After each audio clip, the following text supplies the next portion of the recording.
విదేశాల్లో చదవాలనుకుంటున్నారా? అయితే విదేశ్ కన్సల్ట్ ని సంప్రదించండి.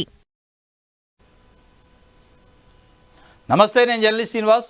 ఈరోజు తెలంగాణ న్యూస్ అనాలిసిస్లో ముందుగా వెలుగు పేపర్లో వచ్చిన వార్తలు చూద్దాం. హుస్సేన్ సాగర్ చుట్టూ స్కై వాక్వే డిజైన్లు తయారు చేయించండి అని ముఖ్యమంత్రి రేవంత్ రెడ్డి గారు చెప్పిండు. బుద్ధవనంలో అంతర్జాతీయ బుద్ధ మ్యూజియం అట. గోల్కొండ చుట్టూ అక్రమాలు తొలగించాలి. హైదరాబాద్ నుంచి నాగర్ సాగర్ వరకు 4 లైన్ రోడ్డు నిర్మిస్తామని వెల్లడి. హుస్సేన్ సాగర్ చుట్టూ స్కై వాక్వే పెడతారట. దానికి సంబంధించి డిజైన్లు సిద్ధం చేయమని ముఖ్యమంత్రి రేవంత్ రెడ్డి గారు చెబుతుండు. ఇంకోటి, కుండపోత. హైదరాబాద్ సహా అన్ని జిల్లాల్లో భారీ వర్షాలు, పొంగిపొరుతున్న వాగులు, వందలాది ఊర్లకు రాకపోకల బంధు. వనపర్తి జిల్లాలో మట్టి మీద కూలి ఒకరు, కామారెడ్డి జిల్లాలో కరెంటు తీగలు తెగిపడి మరొకరు మృతి. సూర్యాపేట జిల్లా హుజూర్నగర్లో 30 సెంటీమీటర్ల వర్షం అంట. మామూలు వర్షం 30 సెంటీమీటర్లు అంటే ఇది ఆంధ్రాకి బోర్డర్లో ఉంటుంది హుజూర్నగర్, కాబట్టి ఆడ ఎక్కువ వచ్చినట్టుంది. ఇవాళ రేపు భారీ వర్షాలు. 9 జిల్లాలకు రెడ్ అలర్ట్ అట, 12 జిల్లాలకు ఆరెంజ్ అలర్ట్ అట. హైదరాబాద్ పరిధిలో స్కూళ్లకు రేపు సెలవు. డాక్టర్లు, వైద్య సిబ్బంది, ఇరిగేషన్ ఆఫీసర్లకు సెలవులు రద్దు. అధికారులు అప్రమత్తంగా ఉండాలని సీఎం రేవంత్ ఆదేశం. హైదరాబాద్ పరిధిలో రేపు స్కూళ్లకు సెలవులట మొత్తం మండే రోజు. హైదరాబాద్తో పాటు హైదరాబాద్ అంటే మేడ్చల్, మల్కాజిగిరి, రంగారెడ్డి జిల్లా కూడా మిక్స్ అయి ఉంటాయి స్కూల్స్. కాబట్టి ఆ మేడ్చల్, మల్కాజిగిరి జిల్లా కలెక్టర్ కూడా స్పందించి, ఎందుకంటే సెలవు ఇవ్వకపోతే ఎక్కడెక్కడ నాలాల్లోంచి నీళ్ళు వస్తున్నాయి, స్కూల్ బస్సులు పోయే పరిస్థితి లేదు, స్కూలు ఆటోలు పోయే పరిస్థితి లేదు, ఏదన్నా అనివార్యంగా ప్రమాదాలు జరిగితే ఇబ్బంది అయింది. కాబట్టి హైదరాబాద్తో పాటు రంగారెడ్డి, మేడ్చల్, మల్కాజిగిరిగా సంబంధించిన స్కూళ్ళకు కూడా సెలవు ఇవ్వాలని పెద్ద ఎత్తున పేరెంట్స్ కూడా డిమాండ్ చేస్తున్న పరిస్థితి. మరి దానిపైన ఇవాళ ఏమైనా డెసిషన్ తీసుకుంటారో చూడాలి. ఇంకోటి, ఏం మొహం పెట్టుకొని ప్రజల్లోకి వస్తావు?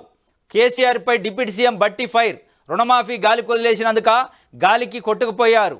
గాలికి వదిలేసినందుకేనట గాలికి కొట్టుకుపోయారు. బీఆర్ఎస్ పాలనలో ఉద్యోగులకు టైంకి జీతాలు కూడా ఇయ్యలే, జీతాలు ఇస్తూనే రుణమాఫీ చేసిన ఘనత మాది. తెలంగాణ విద్యుత్ మిగులు రాష్ట్రంగా తీర్చిదిద్దాం, కరెంటు కొనడం కాదు ఇతర రాష్ట్రాలకు అమ్ముతాం. రామగుండంలో 800 మెగావాట్ల సూపర్ క్రిటికల్ పవర్ ప్లాంట్ ఏర్పాటు చేస్తామని ప్రకటన.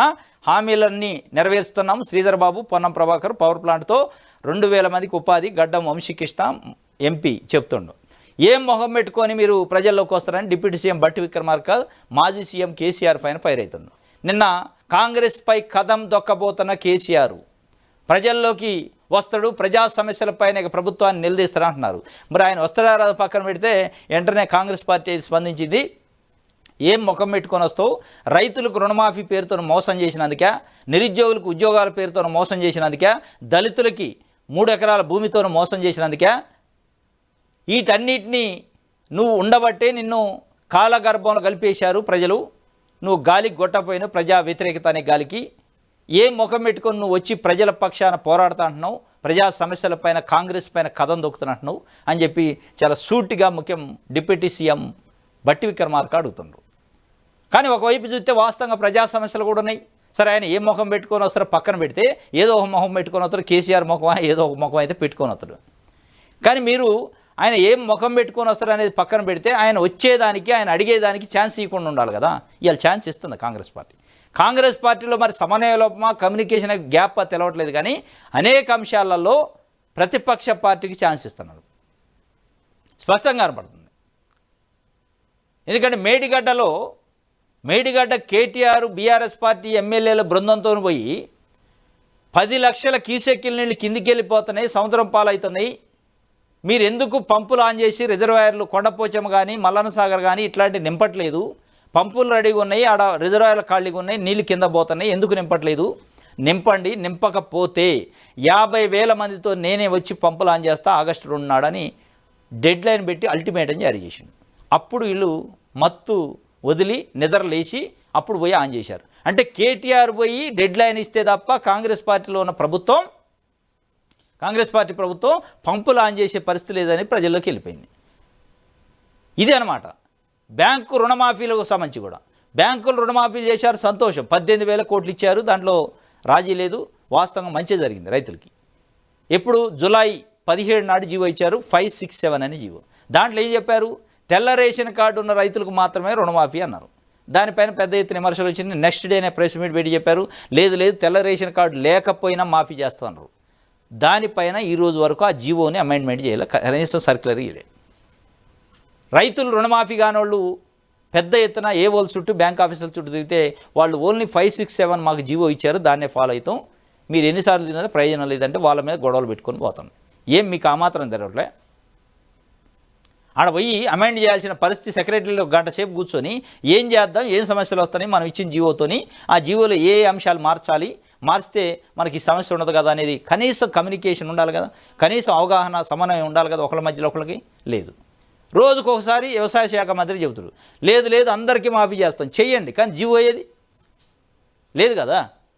ఇది సమన్వయ లోపం. కాంగ్రెస్ పార్టీ పని చేస్తుంది, రైతుల పక్షాన 18,000 కోట్లు బ్యాంకుల్లో జమ చేసింది, వాస్తవమే, మంచిదే. కానీ ఇస్తూ కూడా చెడు పేరు మూట కట్టుకుంటున్నారు. దానికి కారణం ఏంటంటే కమ్యూనికేషన్ గ్యాప్ ఉందా అనేది అనుకుంటున్న పరిస్థితి. ఇవాళ ముఖ్యమంత్రికి మంత్రులకి మధ్య సరైన అవగాహన లోపం, సరైన కమ్యూనికేషన్ లేకనే ఈ సమస్య వస్తుంది. ఎందుకంటే ఒక గంట సేపు కూర్చొని షార్ట్అవుట్ చేస్తే అయిపోద్ది. ఇప్పుడు మొన్న 4 రోజుల క్రితం మొత్తుకోంగా ధర్నాలు చేసి బ్యాంకుల చుట్టూ తిరిగి వాళ్ళ చుట్టూ తిరుగుతుంటే అప్పుడు కొన్ని లక్షల మంది సంబంధించి రేషన్ కార్డు లేని వాళ్ళని కుటుంబం గ్రూపింగ్ నిర్ధారణ చేయడానికి ఏదో ఒక సెల్ఫ్ డిక్లరేషన్ ఫామ్ పెట్టి వాళ్ళని ఇంటికి పంపించారు. ఇది ఏదో స్టార్టింగ్లో మీరు జూలైలో చేసి ఉంటే మీకు ఈ బాధ ఉండేది, ఇంత వ్యతిరేకత వచ్చి ఉండేది కాదు. రుణమాఫీ చేస్తున్నారు, ఒకవైపు డబ్బులు ఇస్తున్నారు, కానీ వ్యతిరేకత వచ్చారు. ఇగో ఇట్లాంటిది ఉన్నాయి. ఆయన ఏం ముఖం పెట్టుకొని వస్తారో పక్కన పెడితే మీరు చేయాల్సిన కార్యక్రమాలు చక్కగా చేస్తే మీరు ప్రజలపైన మీ పైన ప్రజలు ఏ నమ్మకంతో అయితే గెలిపించారో అది సార్థకత. ఇది లేదంటే వ్యతిరేకత స్టార్ట్ అయింది. ఇది ఒక వార్త.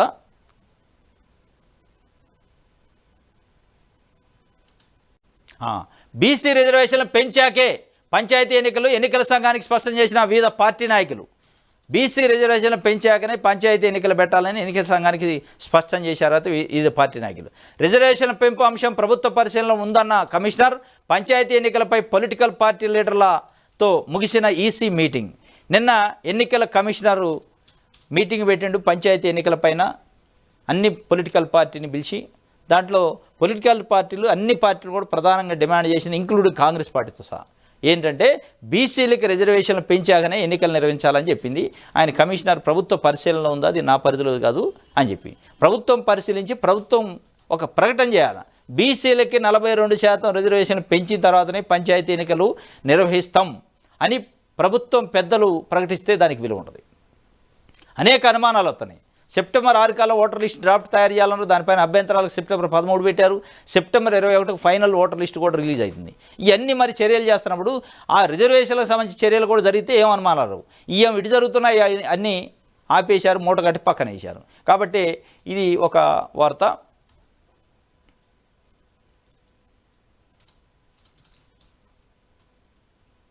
రైట్, ఇది వెలుగుకు సంబంధించి. ఆదాబ్ హైదరాబాద్ చూద్దాం.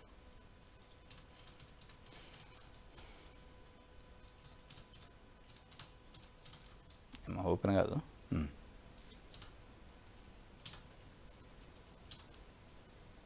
మండపాల కరెంటు ఖర్చు నాదే, మండప నిర్వాహకులను ఇబ్బంది పెట్టొద్దు, ఉత్సవాల నిర్వహణపై బండి సమావేశం. బండి సంజయ్ కేంద్ర హోంశాఖ సహాయ మంత్రి. ఆయన ఈ గణేష్ మండపాలకు సంబంధించి సెప్టెంబర్ 7 నుంచి గణేష్ అది మండపాలు ఉంటాయి, వినాయక చవితి ఉంది కాబట్టి ఆ మండపాలకు సంబంధించిన కరెంట్ ఛార్జ్ మొత్తం నేనే భరిస్తున్నానంటే ఒకవైపు ఆల్రెడీ ప్రభుత్వం అనౌన్స్ చేసింది. ఈ వినాయకుడు మండపాలకు సంబంధించి ఉచితంగా కరెంటు సరఫరా ఇస్తామని చెప్పి ప్రభుత్వం అనౌన్స్ చేసింది. కానీ ఆయన మరి అక్కడ ఏదో కొంత మీటింగ్ పెట్టి మండపాలకు సంబంధించిన పూర్తి ఖర్చు నాదే పెట్టుకుంటా కరెంటుకు సంబంధించి మొత్తం, కాబట్టి ఇబ్బందులు కూడా పెట్టొద్దని అధికారులను ఆదేశించిండు ఆయన. దానికి సంబంధించి ఒక వార్త ఇచ్చారు. 2 గంటల్లోనే కూల్చేస్తాం, చెరువుల్లో కట్టుకొని కోర్టుకు వెళ్తామంటే కుదరదు, 2 గంటల్లో కూల్చేస్తామని చెప్తుండో ఏవి రంగనాథ్ గారు, కమిషనర్ హైడ్రా. 2 గంటలు చాలు మాకు కూల్చేయడానికి, మీరు చెరువుల్లో కట్టుకొని కోర్టుకు వెళ్ళి స్టేలు తెచ్చుకుంటాం అంటే ఊకోవద్దు వాస్తవంగా. కానీ అది అందరికీ ఉండాలి, పేద ప్రజలకి మధ్యతరగతి ప్రజలకే కాకుండా బడా బాబుల సంబంధించి కూడా మీరు 2 గంటల్లో కూల్చాలి, 3 గంటల్లో అయినా కూల్చండి. కానీ ఆ దిశగా మరి చర్యలు జరుగుతున్నాయా లేదా తెలియదు. అక్రమ నిర్మాణాలపై స్టేకు టైం ఇవ్వం. సాకి చెరువులో 18 అక్రమ కట్టడాలు. పటాన్ చెరువులో హైడ్రా కమిషనర్ పర్యటన. చెరువులో అక్రమ కట్టడాలు ఉన్నట్టు గుర్తింపు, తూము పుడిచి నిర్మాణాలు చేపట్టినట్టు వెల్లడి. చెరువుల్లో కట్టుకొని కోర్టుకు వెళ్తామంటే కుదరదంటే వెళ్తున్నారు. పల్లా రాజేశ్వరరెడ్డి పోయిండు, తెచ్చుకున్నాడు ఆర్డరు. వాళ్ళకి బాగానే ఇస్తారు, టైం ఇస్తున్నారు. మిగతా వాళ్ళకి 2 గంటలు కూల్చుతున్నారు. వాళ్ళకి 2 రోజులు ఇస్తున్నారు, 4 రోజులు ఇస్తున్నారు, కోర్టుకు పోయి ఆర్డర్ తెచ్చుకుంటున్నారు. ఇది ఒక వార్త. 3 రాష్ట్రాలకు కొత్తగా పీసీసీ అధ్యక్షులట. తెలంగాణకు మహేష్ కుమార్ గౌడ్, బెంగాల్కి దీపాదాస్ మున్షి, కేరళకు కేసీ వేణుగోపాల్. కాంగ్రెస్ వర్గాల సమాచారం అట. అంటే 3 రాష్ట్రాలకు ఆల్రెడీ కొత్త అధ్యక్షుడిని నియమించుకున్నట్టు. ఆల్రెడీ మల్లికార్జున ఖర్గే ఈ నియామకాలకు సంబంధించి సంతకాలు కూడా పెట్టినట్టు ప్రచారం జరుగుతుంది. దానికి సంబంధించి ఆదాబ్ హైదరాబాద్ ఒక పత్రికలో వార్త రాశారు. మరి ఎంతవరకు నిజమో తెలియదు, కానీ మొత్తానికి అయితే చాలా చోట్ల చర్చ కూడా జరుగుతుంది. పిసిసి అధ్యక్షుడిగా తెలంగాణకు మహేష్ కుమార్ గౌడ్ పేరు ఖరారైంది. ఆయన నియమిస్తూ ఆల్రెడీ సంతకం కూడా బయటకు వచ్చి పెట్టారు, కానీ బయటికి రావడమే ఆలస్యం ఉందిగా. అఫీషియల్ ప్రకటనే కావాలి అని చెప్పి, అదేవిధంగా మన రాష్ట్రానికి ఇన్ఛార్జిగా ఏఐసిసి ఇన్ఛార్జిగా ఉన్న దీపాదాస్ మున్షిన్ బెంగాల్ పశ్చిమ బెంగాల్ పిసిసిగా, అదేగా మన రాష్ట్రానికి పదే వస్తూ కేసీ వేణుగోపాల్ ఆయన కూడా కేరళ పిసిసి అధ్యక్షుడిగా నియమించినట్టు మరి వార్త వచ్చింది. మొత్తానికైతే మహేష్ కుమార్ గౌడ్ పేరు ఫైనల్ అయినట్టు, అనేక పేర్లు ప్రచారం జరిగి ప్రధానంగా మధు యాష్కి గౌడ్ పేరు ప్రధానంగా ఉండే అవకాశం ఉంది. ఆయన్నే పిసిసి అధ్యక్షుడు చేస్తారు. ఆయన 2 సార్లు ఎంపిక చేసిండు, తెలంగాణ ఉద్యమంలో కీలకంగా పనిచేసిండు. ఆయనకి ఇస్తే సామాజిక సమీకరణ కూడా కలిసి వస్తాయి అని అనుకున్నారు, కానీ మహేష్ కుమార్ గౌడ్కి ఇస్తారు బీసీకి సంబంధించి. మరి ఇది ఎంతవరకు నిజం అనేది ఇక చూడాలి. అఫీషియల్గా ప్రకటన అయితే వచ్చే అవకాశం ఉందట. ఇది ఆదాబ్ హైదరాబాద్ సంబంధించి. నమస్తే తెలంగాణ చూద్దాం.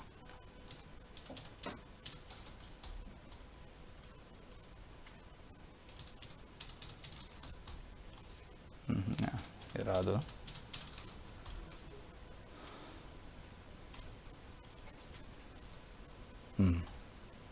ఇది పురుగుల అన్నం ప్రశ్నిస్తే వాతలాట. పురుగుల అన్నం పెడుతున్నాడట, అడిగితే వాతలు పెడుతున్నాడు, కర్రు కాల్చి వాతలు పెడుతున్నాడు. ఇది పరిస్థితి హాస్టల్లో. కస్తూర్బా గాంధీ పాఠశాల కేజీవిబి అనేది ఉంటుంది, అది షాద్నగర్ దగ్గర. పాపం చాలా చిన్న పిల్లలు 4, 5 తరగతులు, 6 తరగతులు, 7 తరగతులు చదివే పిల్లలు రోడ్డు మీదకి వచ్చి అమ్మాయిలు నిరసన వ్యక్తం చేశారు. వాళ్ళు చూస్తే బాధేస్తుంది. పురుగులు అన్నం పెడుతున్నారట. పురుగులు అన్నం పెడుతుంటే ఏంటంటే ఏరుకొని పురుగులు బయటపడేస్తేనండి అంటున్నారట ఆ వార్డెన్. వాడు మనిష, గొడ్డ, అన్నం తింటండా, గడ్డి తింటండా? వాడు అవినీతికి అంతు లేదా? కనీసం పెట్టే అన్నం మంచిగా పెడితే పోయా.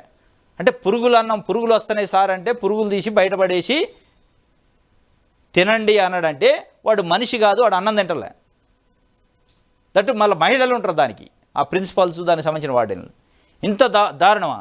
నిన్న దీనికి సంబంధించి రంగారెడ్డి జిల్లా పాలమాకుల్లోని కస్తూర్బా విద్యాలయంలో విద్యార్థుల పరిస్థితి దయనీయంగా తయారైందని పురుగుల అన్నం పెడుతుండటంతో ప్రశ్నించిన తమకు వాతలు పెడుతున్నట్టు విద్యార్థులు ఆరోపిస్తున్నారు. బాధలు చెప్పుకునేందుకు తల్లిదండ్రులు కూడా కడవలేదని కన్నీరు పెట్టుకున్నారు. శనివారం కేజీబీవీని సందర్శించిన మాజీ మంత్రులు హరీష్ రావు, సబితా ఇంద్రారెడ్డితో విద్యార్థులు తమ బాధలు చెప్పుకొని బోరుమన్నారు. ఏడుస్తున్న బాలికను సవిత ఓదార్చి ధైర్యం చెప్పారు. పాలమాకుల్లో కస్తూర్బా కేజీబీలో తల్లిదండ్రులు పేరెంట్స్ని కలవనట్లేదట. పేద వర్గాలకు సంబంధించిన పిల్లలు చదువుతారు, అందులో అమాయకమైన పేరెంట్స్ని కూడా వేధిస్తున్నారు. కనీసం వాళ్ళ పిల్లల్ని చూసుకుందాం, ఏదో వార్తలు వస్తాయని పోతే వెలో చేయట్లేదట. మీ అయ్యా జాగిరా ఇది? ఏమైనా జైలా? అది హాస్టలా, జైలా? ఏం ఎలో చేయండి, మీడియాని పేరెంట్స్ని ఎలో చేయండి. ఏం జరుగుతుందో నిజాలు చెప్పండి. మెస్ హాల్ ఏముందో చూపించండి. మీరు వాడే బియ్యం ఏందో చూపించండి. మీరు వాడే కూరగాయలు ఏందో చూపించండి.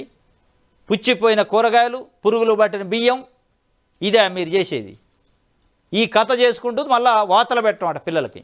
ఎంత దారుణమైన విషయం అంటే, పురుగులు పట్టిన అన్నం వస్తుందిరా అంటే వార్డెన్ గాడు పురుగులు ఏరుకొని తినండి అన్నం అంటాడట. నువ్వైతే తింటావా? నీ పిల్లలు అయితే తింటరా? అందుకే వాడిని సస్పెండ్ చేయాలి, రిమూవ్ చేయాలి ఉద్యోగం నుంచి. ఇది రాష్ట్ర వ్యాప్తంగా గురుకుల పాఠశాలలో కూడా రోజు ఏదో ఒక దగ్గర కలుస్తమైన ఆహారం అని వస్తుంది, కానీ ప్రభుత్వం చలనం లేదు, పట్టించుకునే పరిస్థితి లేదు. ఇది ఒక వార్త. వ్యవసాయం ఎంత కష్టమైపోయా, ఇది పరిస్థితి. ఇది బ్యాంకులో లోన్ల కోసం, టోకెన్ల కోసం పడుకున్నారు. నైటు బ్యాంకు ముందే పడుకున్నారు. పొద్దున్నే వస్తే క్యూ పెద్దగా అయిందని ఎరువుల కోసం క్యూ, ఇత్తనాల కోసం క్యూ, బ్యాంకు లోన్ల కోసం కూడా క్యూ కట్టే పరిస్థితి. అది కూడా నైట్ వచ్చి ఆడ పక్కలు వేసుకొని పడుకున్నారు, టవల్లో పట్టలు వేసుకొని పడుకొని పొద్దున్నే బ్యాంక్ ఓపెన్ అయ్యాక ఇక క్యూ కంటిన్యూ అయింది. ఇది ఇలా రాష్ట్రంలో అంటే అవగాహన లోపం, సమన్వయ లోపంతో ఈ రుణమాఫీ పెట్టడం వల్ల ఇట్లా వచ్చింది. ఒక వంతుల వారిగా, తంతుల వారిగా పెట్టుండి ఈ బాధ ఉండపు.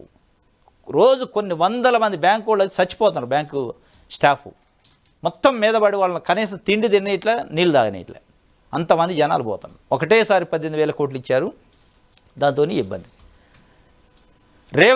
రేవంత్తో ఢిల్లీ కట్టిపోయిందట. సీఎంపై రాహుల్ అసంతృప్తి, అధిష్టానంతో పెరిగిన గ్యాపు. నాడు రేవంత్ ఏం చెప్పినా తలూపిన పెద్దలు, నేడు ఎదురు చూపులే తప్ప ఫలితం సున్నా. ఇగో నాడు రేవంత్ ఏది చెప్తే అది తలూపారట. ఇలా రేవంత్ రెడ్డి వెనకాంగా ఉంటే ఇటు ముఖం ఇటు చెప్పి రాహుల్ గాంధీ, సోనియా గాంధీ ముఖం మూతి ఇటు చెప్పి కూర్చున్నారట. ఇది ఇవాళ రేవంత్ రెడ్డితోని రేవంత్తో ఢిల్లీ కట్టిపోయిందట. సీఎం రాహుల్ చాలా సీఎంపై రాహుల్ అసంతృప్తితో ఉండట, అధిష్టానంతో పెరిగిన గ్యాప్ అట.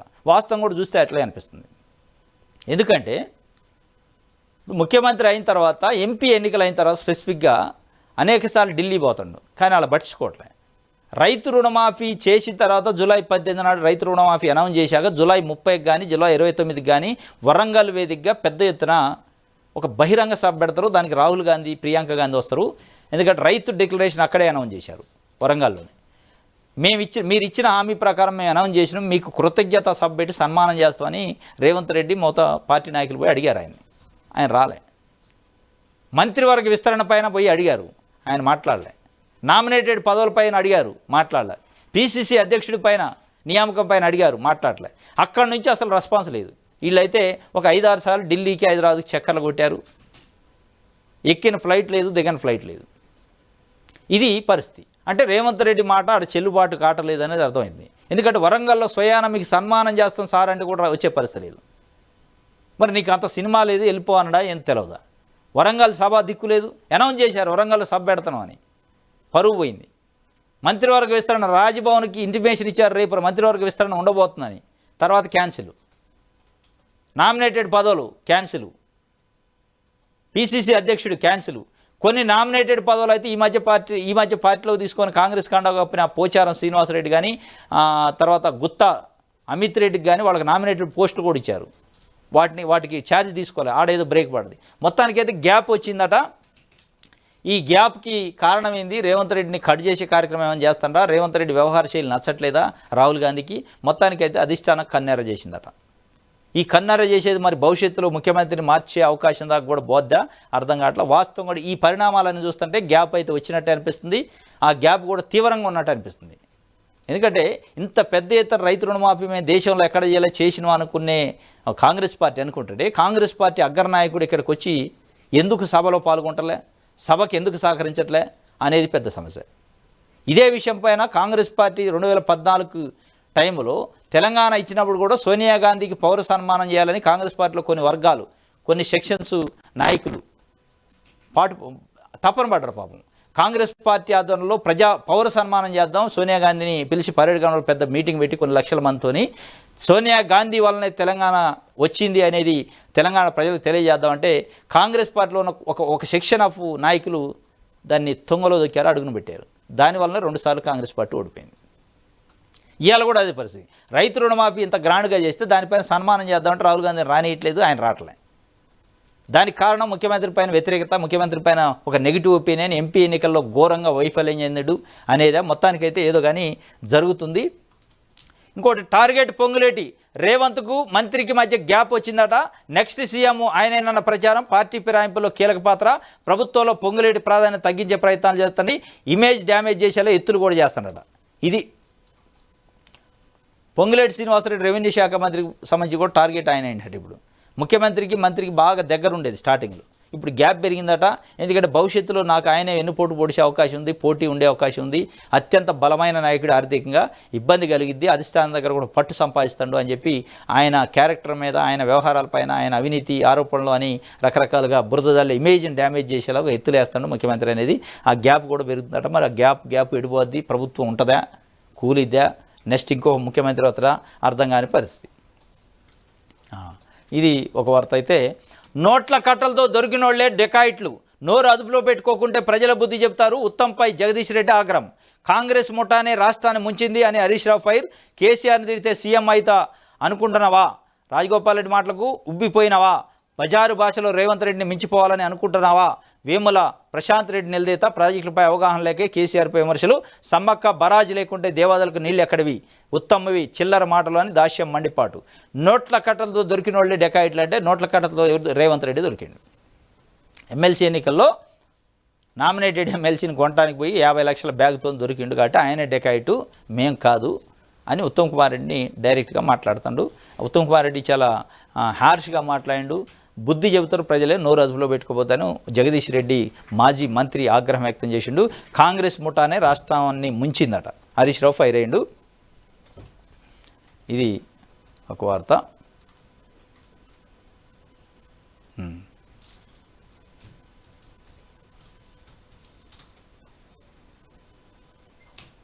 రైట్.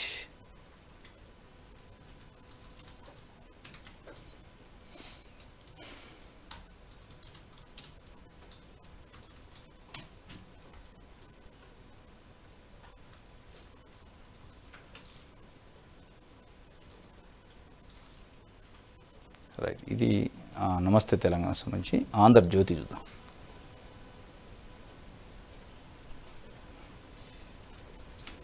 ఆంధ్రజ్యోతిలో పైక్ షెడ్లట లోన బిల్డింగ్లట. హైదరాబాదు అప్పా చెరువులో అక్రమణల కూల్చివేత, శిఖం భూమిలో 13 నిర్మాణాల తొలగింపు, వాటిల్లో అక్రమంగా పరిశ్రమల నిర్వహణ, అందులో 2 బీజేపీ కార్పొరేటర్వేట.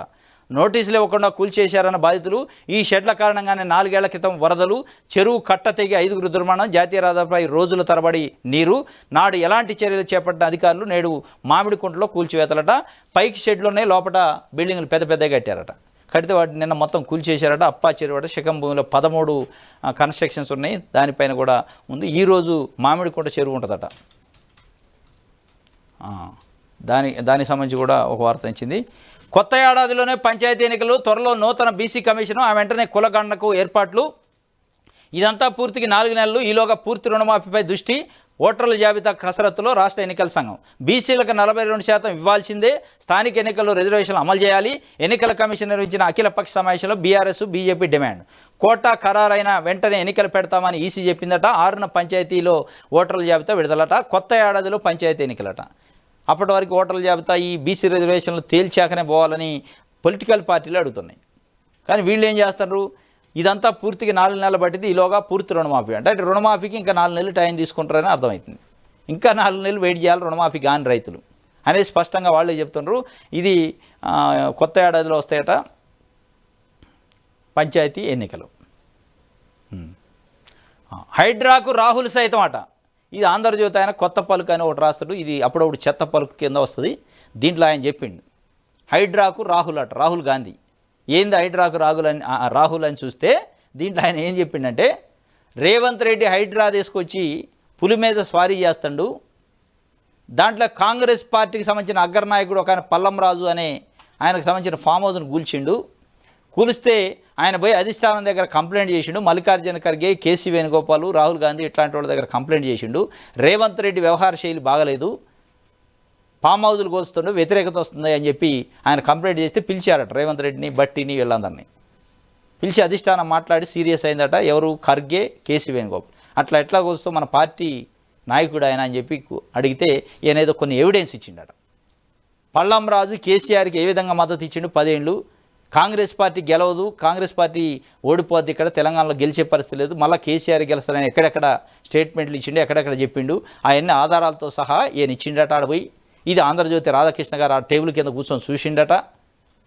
చూస్తే రాహుల్ గాంధీ లేదు నువ్వు రేవంత్ రెడ్డి గారు చేసేది మంచిగా ఉంది, చేసి గోహెడ్ అని చెప్పిండట. పల్లం రాజు గులు, ఇంకా కేవీపీ రామచంద్రరాజు గులు, ఇంకెవడిదైన గులు కూల్చినా పర్లేదు కానీ నీకు గోహెడ్ అని చెప్పినట్టు ఆంధ్రజ్యోతి హైడ్రాకు రాహుల్ గాంధీ సైతం బలం ఇచ్చిండు, ఊతం ఇచ్చిండు అని చెప్తుంది. మరి ఈ ఊతంలో ఏ కాంగ్రెస్ పార్టీ నాయకుడికి సంబంధించిన ఫామ్ హౌజుల గురిని ఇంతవరకు గోల్లా ఒక్కడే కూడా.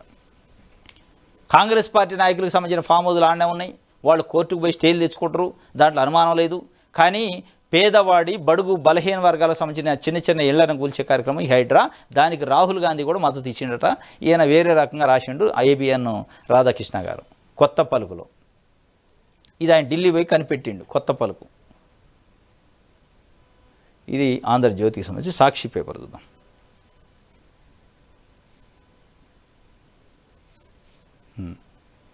వర్ష బీభత్సం, రాష్ట్రంలో విస్తారంగా వానలు, మరో 2 రోజులు భారీ వర్షాలు. హైదరాబాద్లో రేపు స్కూళ్లకు సెలవు.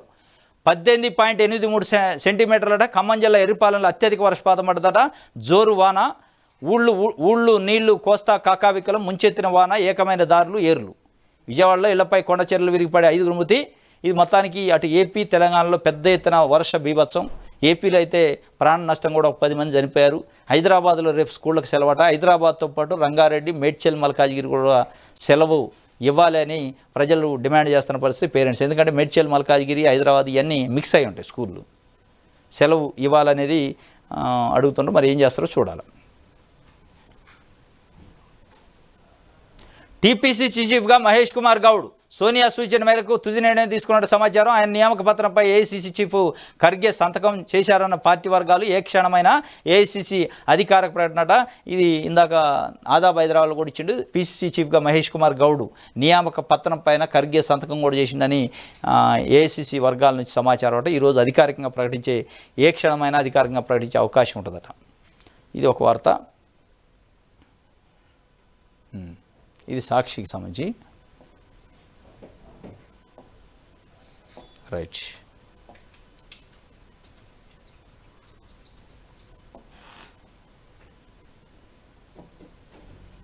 మా టార్గెట్ పాత బస్తీ.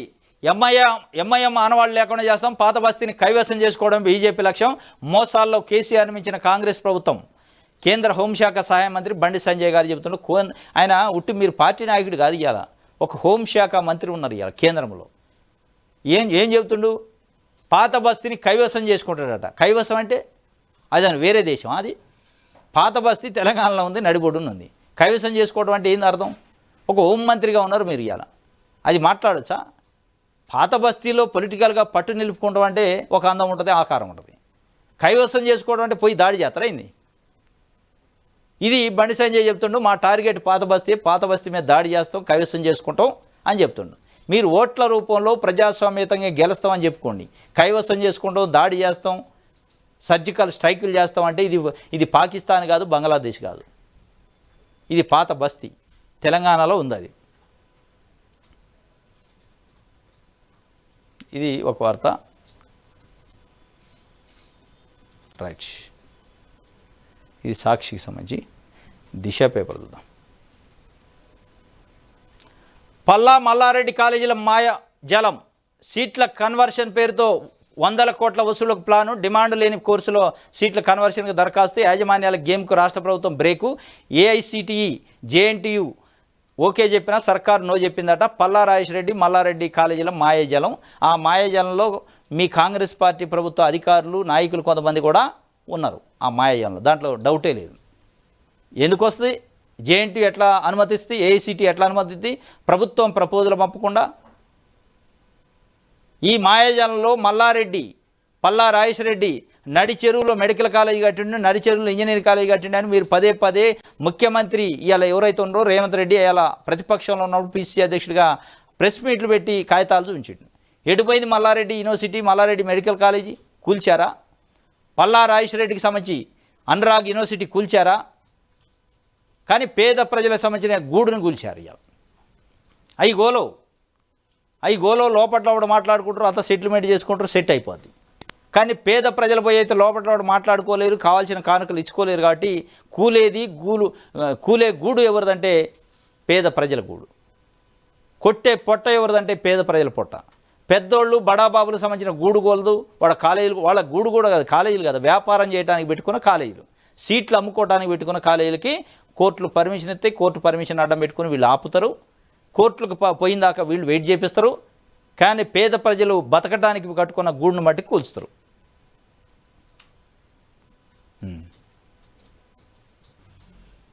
ఇది ఒక వార్త.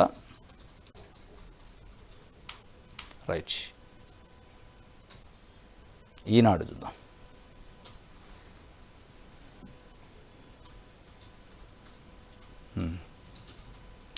బరా సహాయంలో వ్యవస్థలన్నీ ధ్వంసం, గాడిలో పెడుతున్నాం, సవాళ్లు వస్తే అధిగమిస్తాం, లక్ష్య సాధనలో కఠిన నిర్ణయాలు తప్పవు, ORR, RRR మధ్య భారీ పెట్టుబడులు, ఫ్లాగ్షిప్ కార్యక్రమాలపై ప్రత్యేక దృష్టి, డిసెంబర్ కల్లా ప్రణాళిక, తర్వాత అమలు. ఈ విడతలోనే పూర్తి చేయాలన్నది లక్ష్యం. ఈనాడుతో ముఖ్యమంత్రి రేవంత్ రెడ్డి చెప్పిండట. గాడిలో పెడుతున్నట కేసీఆర్. బరా సాయంలో వ్యవస్థలన్నీ సర్వనాశనం అయ్యాయి. మరి ఏ వ్యవస్థలన్నీ ఏం గాడి పెడుతుండో కానీ గాడి పెట్టడం కానీ ముందు గాడి తప్పుతుంది ప్రభుత్వం అంతా. గాడి తప్పి ఆగమాగమైంది. గురుకుల వ్యవస్థ మొత్తం గాడి తప్పింది. గురుకులాల్లో రోజు ఏదో ఒక గురుకులంలో కలిస్తే ఆహారం, పిల్లలు హాస్పిటల్ పోవడం, ధర్నాలు చేయడం, రోడ్డు మీదకి వచ్చి ఈ కార్యక్రమం జరుగుతుంది. మీరు గాడిలో పెడతానంటున్నారు, అది గాడి తప్పుతుంది. రైతులు రుణమాఫీ గాడి తప్పింది. రైతు భరోసా అయితే అసలు గాడిలో ఉందా, అసలు కనపడదా కూడా తెలవట్లే. అది ఎప్పుడు గాడిలోకి వస్తుంది, అసలు పట్టాల మీద ఉందా, తప్పిపోయాడని పడిపోయిందో తెలవట్లే. ఇది మరి ఆయన గాడిలో పెడతానంటున్నా గాడి తప్పిందని ప్రజలు, రైతులు అనుకుంటున్నారు. ఆ గాడిలో పెట్టడం కానీ ఉన్నదాన్ని గాడి తప్పకుండా చూడండి ఫస్ట్ అయితే.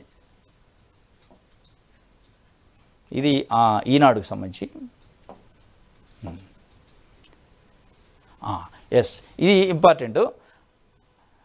నేరస్తుల చేతిలో మీ సిమ్ కార్డులు.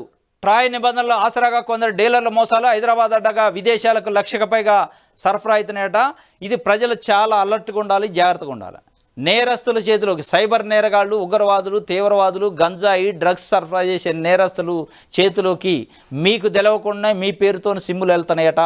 కాబట్టి సిమ్ము కొత్తది తీసుకోవాలనుకునే వ్యక్తులు ఎవరైతే ప్రజలు ఉంటారో వాళ్ళు చాలా అలర్ట్గా తీసుకోవాలి, చాలా జాగ్రత్త పడాలి. ఎందుకంటే గతంలో ఆధార్ కార్డు జిరాక్స్ ఇస్తే సిమ్ ఇచ్చేది. ఇప్పుడు జిరాక్స్ అవసరం లేదు. మామూలు ఫోటో తీసి తంబు ఇంప్రెషన్ వేస్తే వాళ్ళ దగ్గర చిన్న బయోమెట్రిక్ పరికరం ఉంటుంది, దాంట్లో తంబు వేస్తే సిమ్ అవుతుంది.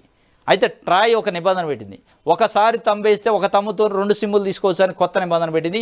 దాన్ని ఆసరాగా తీసుకొని దొంగ సిమ్ములు తీసుకుంటున్నారు. మనం నిజంగానే జెన్యున్గా నాకు ఒక సిమ్ కావాలని పోతే వాడు ఏం చేస్తాడంటే సిమ్ అమ్మేటోడు నీతో తంబు వేయించుకుంటాడు, నీ ఫోటో దింపుతాడు, నీ ఆధార్ కార్డుని అప్లోడ్ చేస్తాడు. చేసేసి ఆ ఒకసారి తంబు పెడితే 2 సిమ్ములు వస్తాయి కదా, రెండింటిని అప్డేట్ చేస్తాడు. చేసింది మనకి తెలియదు, మనకి ఒకటి ఇస్తాడు, మనకి కావాల్సిన సిమ్ వాడి దగ్గర ఒకటి ఉంచుకొని దాన్ని ఈ డ్రగ్స్ మాఫియాకి, తీవ్రవాదులు, ఉగ్రవాదులు, సైబర్ నేరగాళ్ళకి అమ్ముకుంటున్నట. కాబట్టి బజార్లలో మీరు సిమ్ములు తీసుకునేటప్పుడు చాలా జాగ్రత్తగా తీసుకోవాలి. ఎన్ని సిమ్ములు మన పేరుతో ఇష్యూ చేస్తాడో, 2 చేస్తాడా, 1 చేస్తాడా అనేది చూసుకోకపోతే మనం కేసులు పాలవుతాం. ఏమీ తెలవకుండా అమాయకంగా కేసులు పాలయ్యి కేసులు ఇరుక్కునే పరిస్థితి ఉంటుంది. కాబట్టి తస్మాత్ జాగ్రత్తగా ఉండాలి ప్రజలు అని చెప్పి ఒక వార్తను రాసింది. దీంట్లో ఇంకో కీలకమైనది ఏంటంటే ఎన్ని సిమ్ కార్డులు ఉన్నాయో మన పేరుతో చూసుకునే అవకాశం ఉందట. ట్రాయ్కి సంబంధించిన వెబ్సైట్ ఒకటి ఉంది, దాంట్లో ఆ వెబ్సైట్లో పోయి మన ఫోన్ నెంబరు దాంట్లో ఎంట్రీ చేస్తే ఆ ఫోన్ నెంబర్తో లింక్ అయ్యి ఎన్ని సిమ్ కార్డులు ఇష్యూ అయినాయో చెప్తుంది. ఒకవేళ మీకు తెలిసి ఉన్న సిమ్ములు అయితే ఇబ్బంది లేదు, మనకు తెలవకుండా ఏమైనా సిమ్ములు ఇష్యూ అయ్యి ఉన్నాయంటే వాటిని బ్లాక్ చేసుకునే సౌలత్తు ఉందట. కాబట్టి దీన్ని గమనించుకోవాలి. దానికి సంబంధించిన ఒక వెబ్సైట్ కూడా ఇచ్చారు. ఆ వెబ్సైటు అది మన డిఓటీలోకి పోయినా కూడా వస్తుంది. dot.tafcop.sanarsaathi.gov.in అనే ఒక టెలికాం డిపార్ట్మెంట్ సంబంధించిన వెబ్సైట్లో పోతే ఇది వస్తుంది. దాంట్లో పోయి మీరు టైప్ చేస్తే మన ఫోన్ నెంబరు వచ్చేస్తారట. అప్డేటు ఎన్ని ఫోన్ నెంబర్లు ఇష్యూ అయినాయి అనేది అది చూసుకొని మీరు మనకు తెలవకుండా ఏమైనా ఫోన్ నెంబర్లు ఉంటే వాటిని వెంటనే బ్లాక్ చేయొచ్చట. ఇది ఒక వార్త. పురుగులు వస్తే తీసేసి తినాలంటున్నారట. కేజీవీబీ పాలమాకుల్లో రోడ్లపైకి వచ్చి ముక్కు పచ్చలారిన చిన్నారులు పాపం ధర్నా చేశారు. మాకు పురుగులు వచ్చిన అన్నం పెడతారు, నీళ్ళ సాంబారు పెడతారు, దోమలు, కలుషిత ఆహారం, తాగటానికి నీళ్ళు లేవు, తినడానికి తిండి లేదని రోడ్ల మీదకి వచ్చారు పాపం. షాద్నగర్ దగ్గర పాలమాకుల్లో వస్తే ఆ వార్డెన్ అంటారట పురుగులు వస్తే తీసేసి పక్కకు పెట్టి అన్నం తినని అంటారు. వాడు మనిషా పశువా? వాడు తినేది అన్నమా గడ్డే? వాళ్ళ పిల్లలు వాళ్ళ కుటుంబ సభ్యులకు కూడా ఇట్లా చెప్తారా పురుగులు వస్తే తీసేసి పక్కన పెట్టేసి అన్నం తినని? ఇది అవినీతి పరాకాష్ఠగా చేరింది. దీనిపైన కాంగ్రెస్ పార్టీ అసలు గాలి కుదిలేసింది. మళ్ళీ ఆయన ముఖ్యమంత్రి గారేమో గాడి తప్పిన వ్యవస్థలన్నీ గాడిలో పెడుతున్నారు. ఏంది గాడిలో పెట్టేది?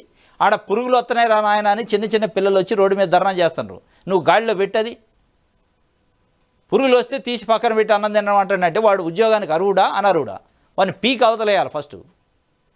ఇది చెప్తున్నట్ట. నిన్న హరీష్ రావు, సబితారాయణ రెడ్డి పరామర్శకు పోతే వాళ్ళు బోర్నని ఏడ్చి వాళ్ళ బాధను చెప్పుకున్నారు.